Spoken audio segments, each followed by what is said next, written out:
ناظرین، آج ہم آپ کو بتائیں گے کہ حاملہ خواتین کو دوران حمل کون سی غذا اور خوراک کا استعمال کرنا چاہیے جس سے ماں اور بچہ دونوں صحت مند اور تندرست رہیں گے۔ ماں ایسی کون سی چیزیں استعمال کرے کہ بچہ صحت مند، موٹا تازہ اور خوبصورت پیدا ہو۔ آج ہم آپ کو اسی حوالے سے چند اہم باتیں اور مفید غذاؤں کے بارے میں بتائیں گے جن کے استعمال سے انشاءاللہ ماں اور بچہ دونوں صحت مند رہیں گے۔ ناظرین، ویسے تو اچھی اور صحت بخش غذا ہر ایک کو استعمال کرنی چاہیے، لیکن حاملہ خواتین کو اس کی بہت زیادہ ضرورت ہوتی ہے کیونکہ اس نے اپنی اور بچہ دونوں کی غذائیت کو پورا کرنا ہوتا ہے۔ اس کے علاوہ حمل کے دوران اکثر عورتوں کو خون کی کمی ہو جاتی ہے جو بچے اور ماں دونوں کے لیے نقصان دہ ہوتی ہے، اور نارمل ڈیلیوری کے لیے بھی یہ رکاوٹ ہوتی ہے۔ خون کی کمی کی وجہ سے جسم میں آئرن کی کمی ہو جاتی ہے، یہ سب اچھی خوراک نہ لینے کی وجہ سے ہے۔ اس لیے حاملہ خواتین کو چاہیے کہ منرل، وٹامن اور آئرن سے بھرپور غذا کا استعمال کریں۔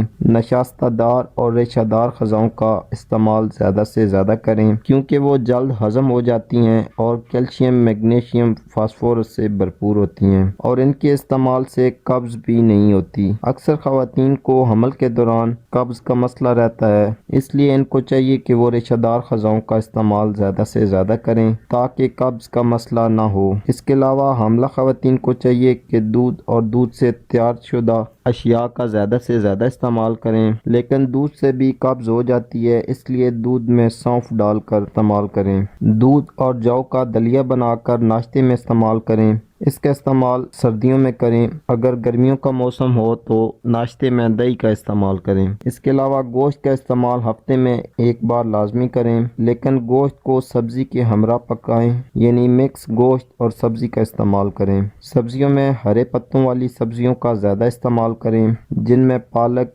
کدو، بھنڈی، توری، گوبھی، شلجم، مولی، ان کا استعمال زیادہ سے زیادہ کریں۔ کریلا اور عربی کا استعمال نہ کریں۔ انڈے کا استعمال کر سکتے ہیں مگر پہلے 3 ماہ اس کا استعمال نہ کریں۔ اس کے بعد انڈے کا استعمال اس صورت میں کریں کہ انڈے کو اچھی طرح پکا لیں۔ ہاف بوائل اور کچا انڈا ہرگز استعمال نہ کریں۔ اسی طرح مچھلی کا استعمال بھی پہلے 3 ماہ نہ کریں، اس کے بعد ہفتے میں 1 سے 2 بار استعمال کر سکتے ہیں۔ خشک میوہ جات کا استعمال نہ کریں، اور اگر ان کا استعمال کرنا بھی ہو تو ان کو 3 سے 4 گھنٹے کے لیے پانی میں بھگو کر رکھ دیں، اس کے بعد ان کو کھا لیں اور پانی پی لیں۔ اگر انجیر کا موسم ہو تو 10 سے 15 دانے روزانہ انجیر کے کھا لینے سے پیٹ اور آنتوں کے مسائل دور ہو جاتے ہیں، یہ حاملہ خواتین کو قبض ہونے سے بچاتے ہیں۔ اور اگر موسم نہ ہو تو 3 عدد خشک انجیر رات کو پانی میں بھگو کر رکھ دیں اور صبح نہار منہ یہ کھا کر پانی پی لیں، اس سے بھی کافی فائدہ پہنچتا ہے۔